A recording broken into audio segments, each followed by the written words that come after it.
Pemerintah resmi mengumumkan 5 paket stimulus ekonomi dalam rangka mendorong daya beli masyarakat dan mendongkrak pertumbuhan ekonomi nasional dalam 2 bulan ke depan.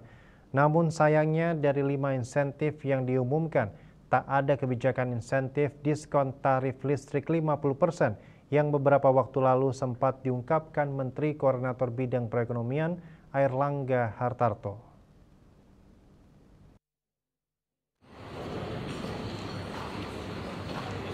Diskon tarif listrik 50% yang sebelumnya diwacanakan menjadi salah satu kebijakan insentif ekonomi bagi masyarakat pada Juni dan Juli 2025 batal dilaksanakan. Menteri Keuangan Sri Mulyani Indrawati mengatakan alasan utama batalnya diskon tarif listrik 50% dikarenakan proses penganggaran yang lambat.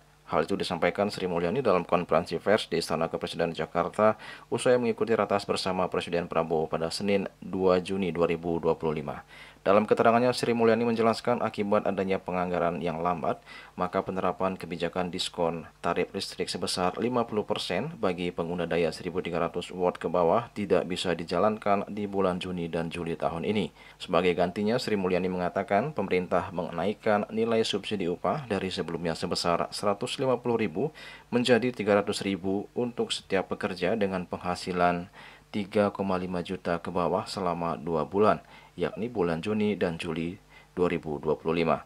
Hal ini menurut Sri Mulyani memiliki nilai daya ungkit ekonomi yang sama dengan subsidi listrik 50%. Kita sudah rapat di antara para menteri dan untuk pelaksanaan diskon listrik ternyata untuk kebutuhan atau proses penganggarannya jauh lebih lambat.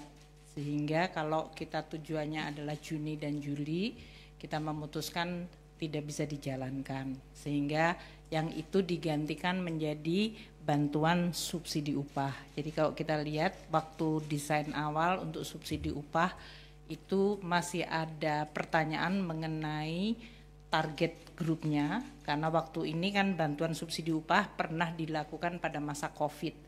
Waktu itu data di BPJS masih perlu untuk dibersihkan sama seperti tadi data Zen. Dan sekarang karena BPJS Tenaga Kerja datanya sudah clean untuk betul-betul pekerja yang di bawah 3,5 juta dan sudah siap, maka kita memutuskan dengan kesiapan data, kecepatan program, kita mentargetkan untuk bantuan subsidi upah. Ya. Sebelumnya kebijakan penerapan diskon tarif listrik sebesar 50% sempat disampaikan Menteri Koordinator Bidang Perekonomian Airlangga Hartarto. Kebijakan ini rencananya akan diberlakukan selama 2 bulan, yakni bulan Juni dan Juli, dan berlaku bagi pengguna daya listrik 1.300 watt ke bawah. Juli Suwarto dan Ketut Semadias melaporkan.